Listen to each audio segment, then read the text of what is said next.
Syukuri kedamaian ini, sabar.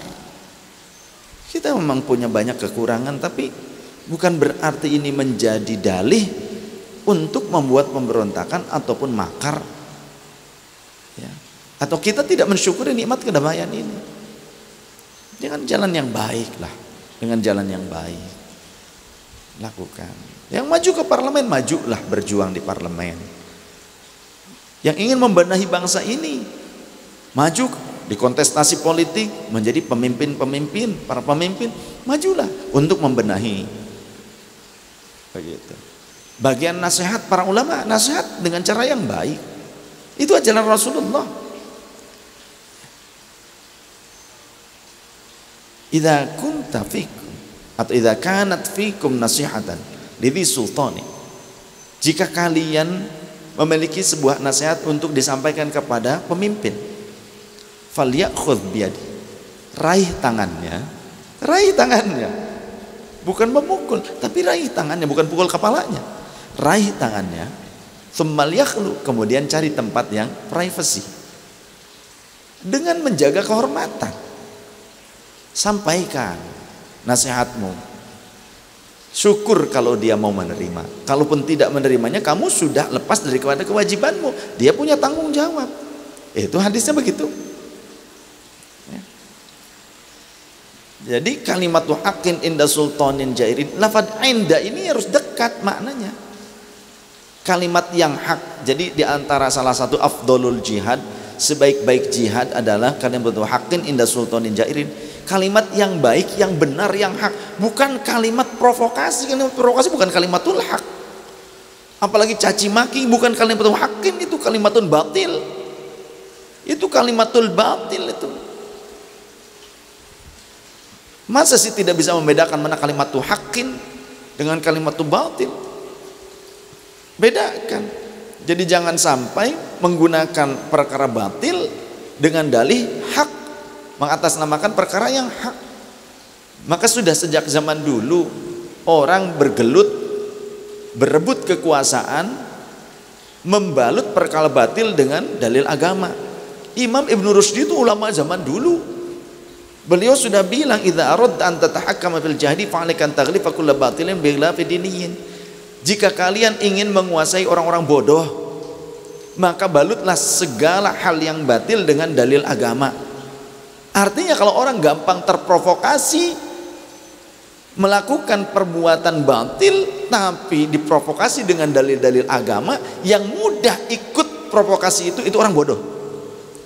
Maka mesti kita yakin orang yang menggunakan dalil tapi salah tujuannya, maqasidus syariahnya, penggunaannya salah, dalilnya hafal tapi ternyata salah kaprah dalam penggunaannya, bisa dipastikan orang itu tidak mumpuni ilmunya, masih awam, masih sedikit ilmunya.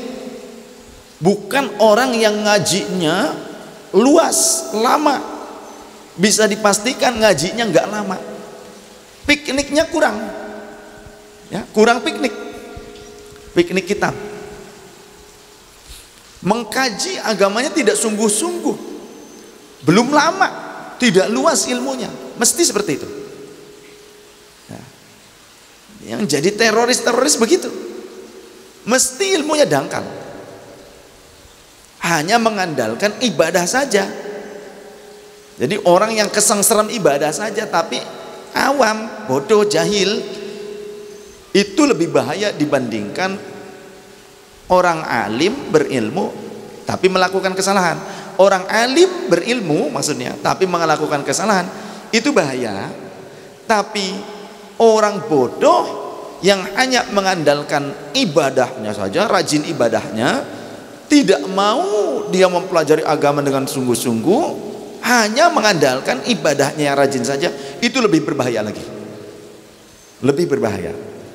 Karena orang bisa menganggapnya sebagai seorang alim, orang ahli agama, dan kemudian orang bertanya kepadanya, dia gengsi untuk menjawab tidak tahu. Begitu kan? Dia pasti akan menjawab serampangan. Maka ini sudah diprediksi oleh Rasulullah SAW, fasu'ilu fa'aftau bighairi ilmin. Orang begitu kalau ditanya maka akan menjawab tanpa kredibilitas ilmu yang mumpuni, tanpa kapasitas kealiman yang luas. Fadallu wa adallu, maka akan sesat dirinya sendiri dan menyesatkan orang lain. Bisa. Jadi jangan cukupkan diri kita dengan memperbanyak ibadah saja tanpa kita mempelajari dasar-dasar hukum agama. Kita harus pelajari uslub diniyah, ya, uslub agama.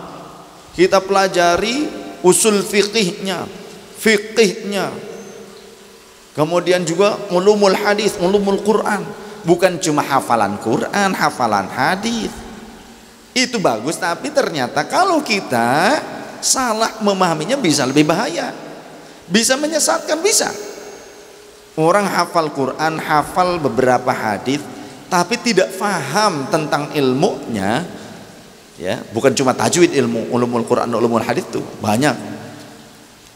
Tidak faham cara penggunaan memahaminya, menggunakannya dalam istidlal debat hukum, itu bisa menyesatkan orang banyak, bisa lebih berbahaya. Hanya ngandelin banyak ibadah doang, semangat jihadnya kuat, tapi ilmunya dangkal, itu bisa berbahaya. Jangan sampai semangatnya jihad, tapi karena nggak tahu ilmunya malah jadi jahat. Betul tidak? Jangan sampai seperti itu.